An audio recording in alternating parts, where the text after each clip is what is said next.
యోసేపుని దేవాతి దేవుడు దృష్టించాడు. ఆయన గనుక నీ మీద కను దృష్టి ఉంచితే గనుక ప్రతి మార్గాలు తెరవబడతాయి. కష్టాలలో కూడా నా దేవుడు సుఖాన్ని అనుభవిస్తాడు. కష్టాలలో కూడా నా దేవాతి దేవుడు సుఖాన్ని ఇస్తాడు. నిందలలో కూడా నా దేవుడు నవ్వుని కలుగజేస్తాడు. ఆయన కనుక దృష్టి నీ మీద ఉంచితే, ఈరోజు అదే మాట దేవాతి దేవుడు పలుకుతా ఉన్నాడు, నీ మీద నేను దృష్టి ఉంచి ఉన్నాను. అబ్రహాముని దేవాతి దేవుడు దృష్టించాడు, ఆయన కను దృష్టి ఉంచాడు. కాబట్టే శారమ్మ దగ్గరికి ఫరో రాజు వెళ్ళినప్పుడు శారమ్మని బట్టి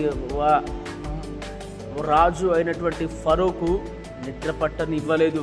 ఈరోజు అదేవిధంగా నీ మీద నిందల, అవమానాల, వేదనల, దుఃఖాల ఏదైనా సరే దేవాతి దేవుడు ఈరోజు మాట్లాడుతున్నటువంటి మాట ఏంటంటే గనక, నేను నీ మీద దృష్టి ఉంచి ఉన్నాను, నా కను దృష్టి నీ మీద ఉన్నది అని చెబుతా ఉన్నాడు. ప్రియమైన వాళ్ళరా, గమనించండి, ఈరోజు చక్కటి వాగ్దానాన్ని చేత పట్టుకొని సంతోషంగా హ్యాపీగా ఉండు.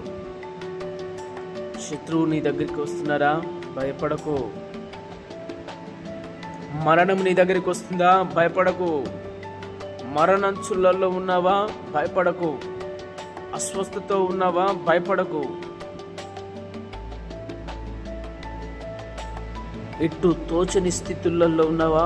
భయపడకు. అనారోగ్యపు స్థితుల్లో ఉన్నావా? భయపడకు. జాబ్ లేదని బాధపడుతున్నావా? భయపడకు.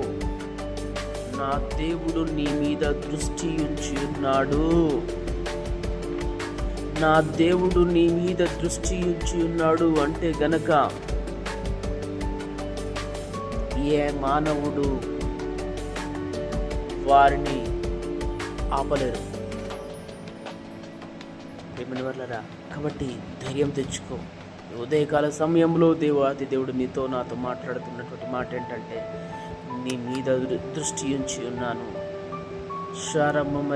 శారమ్మ మీద దృష్టి ఉంచాడు. ఫరో రాజు తీసుకెళ్ళినప్పుడు మనోవేదని కలిగించినటువంటి దేవాతి దేవుడు ఇంకా బ్రతికి ఉన్నాడు. కాబట్టి ప్రార్థన చేసుకుందాం. మహాపరిశుద్ధమైన మా తండ్రి, మీకు స్తోత్రాలు, కృతజ్ఞతాస్తుతులు చెల్లిస్తూ కృప చూపించి సహాయం చేయమని ఈరోజు చక్కటి మాటను బట్టి నీకు వందనాలు అయ్యా. ఇదిగో నీ మీద దృష్టి ఉంచి ఉన్నాను అని నీ యొక్క లేఖన భాగాలు సెలవిస్తుండగా అయ్యా, ఇదిగోనైనా నీకు స్తోత్రాలు చెల్లిస్తూ ఈ యొక్క వాక్యం మా హృదయంలో ఫలింపచేసి తద్వారా నీ నామానికి మహిమ తెచ్చుకోమని యేసు నామములో అడుగుచున్నాము తండ్రి. May God bless you all. Thank you.